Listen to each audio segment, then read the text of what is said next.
तो दोस्तों Q&A की एक नई वीडियो में आप सबका स्वागत है। जिन साथियों ने हैशटैग बोलो राजगुरु जी के साथ मुझसे सवाल पूछे हैं, उन्हीं सवालों के जवाब इस वीडियो में देने वाला हूं। तो वीडियो के साथ वो आप बने रहिए। नमस्कार साथियों, मैं हूं आपका अपना साथी राजगुरु जी और आप देख रहे हैं राज स्कूल हेल्प यूट्यूब चैनल। तो चलिए दोस्तों, सीधे आपके सवालों की तरफ बढ़ते हैं। मोबाइल है वो भी हाथ में ले लेता हूँ और देखते हैं कि आज किस साथी ने मुझसे क्या क्या पूछा है।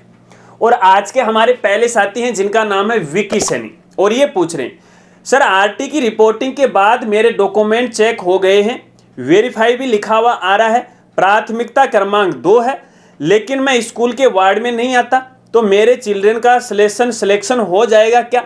मेरे चिल्ड्रन का 2022-23 के सेशन में भी नंबर आया था। तो विक्की सैनी बड़े ही चतुर हैं, लगे हाथ 2-3 सवाल ही पूछ लिए। खैर कोई बात नहीं। तो विक्की सैनी मैं आपको कहना चाहूँगा, देखिए जो आरटी एडमिशन है ना, ये 3 चीज़ों पे डिपेंड करता है। एक तो होता है कैचमेंट एरिया, एक स्टूडेंट की जो डीओबी है और एक कैटेगरी। अब यहाँ पे देखिए, पहले उन बालक बालिकाओं को प्राथमिकता दी जाती है जो स्कूल जिस वार्ड में जिस एड्रेस पर है।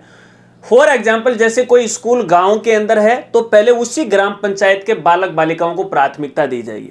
इसके अलावा यदि वो शहर में है तो जिस वार्ड के अंदर स्कूल है उसी वार्ड के बच्चों को पहले प्राथमिकता दी जाएगी। उसके बाद यदि सीट्स खाली बचती हैं तो दूसरे वार्ड का वो देखा जाएगा। तो ऐसे में यहाँ पे देखिए, अगर सेम वार्ड नहीं है तो इसमें देखिए थोड़ी सी दिक्कत आ सकती है। लेकिन अगर यहाँ पे देखें प्राथमिकता क्रमांक 2 है, अगर आवेदन बहुत ही कम आए हैं तो शायद हो सकता है कि आपके बालक बालिका का एडमिशन है वो हो जाए।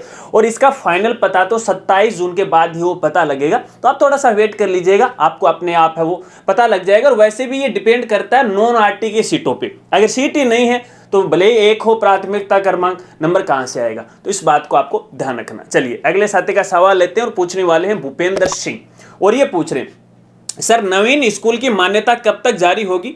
अगर लेट हुए तो हम एड्स और एडमिशन कैसे करेंगे? प्लीज रिप्लाई जरूर करें। तो भूपेंद्र सिंह जी, मैं आपको कहना चाहूँगा, देखिए फिलहाल मान्यता जारी करने में काफ़ी लेट हो चुकी है, क्योंकि अभी आपको पता है कि जो मंत्रालय कर्मचारी हैं वो हड़ताल पे बैठे हुए हैं, इसलिए काम है वो काफ़ी धीरे चल रहा है। हो तो रहा है लेकिन बहुत ही धीरे हो रहा है। तो ऐसे में देखिए फिलहाल मेरे देखने में ये आया है कि यहाँ पे देखिए जो मान्यता की जो फाइलें हैं उन पर ऑब्जेक्शन लगने हैं वो शुरू हो गए।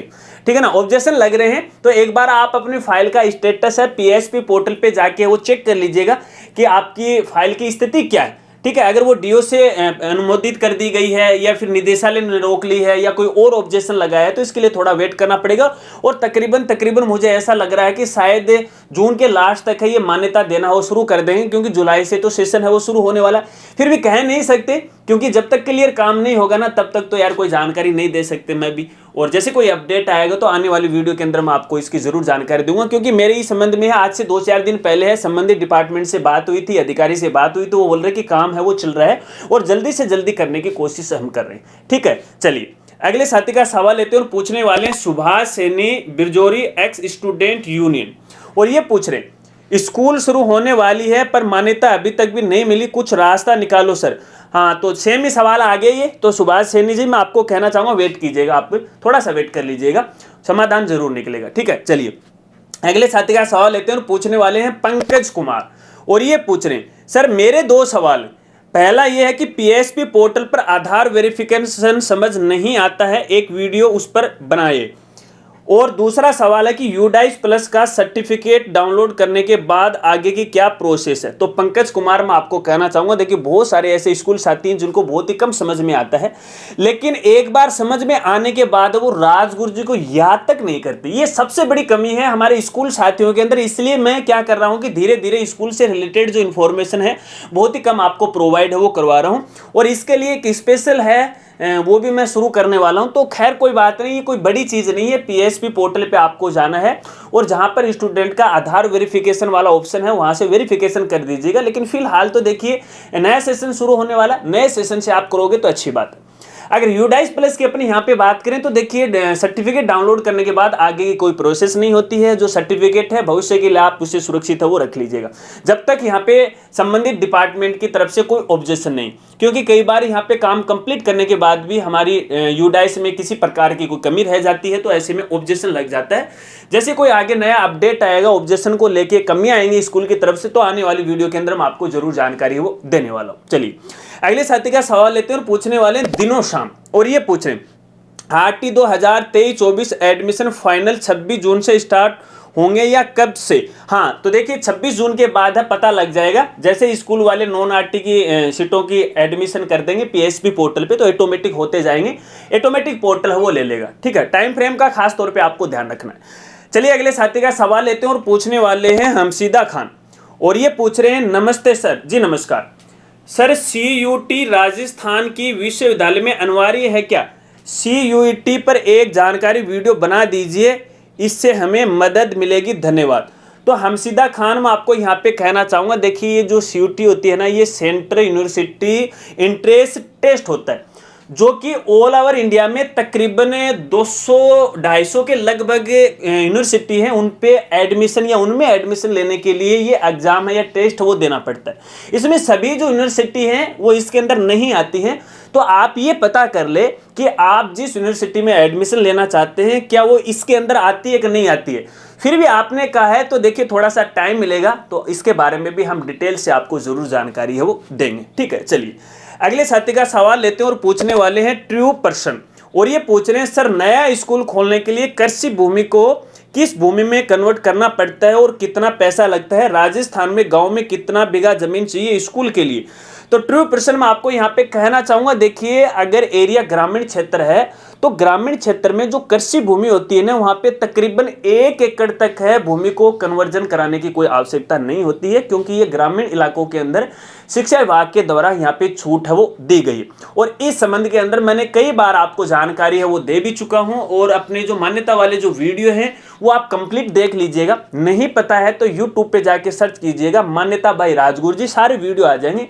एक एक रूल को है आराम से है वो आप सुन लीजिएगा, देख लीजिएगा और समझ लीजिएगा, ठीक है ना। तो यहाँ पे देखिए अगर ग्रामीण क्षेत्र में बात करें तो तकरीबन यहाँ पे 4000 वर्ग स्क्वायर मीटर की जो जमीन है उसकी आपको आवश्यकता होती है। इसके अलावा खेल मैदान की भी आपको यहाँ पे आवश्यकता होती है। चलिए अगले साथी का सवाल लेते हैं और पूछने वाले हैं स्टडी एंड टेक्नोलॉजी, और ये पूछ रहे हैं सर, इंस्पायर स्कॉलरशिप बैच 2022 का ऑफर लेटर 7 जून को आ गया है, आप वीडियो बना देगा जिससे और स्टूडेंट को पता लगे।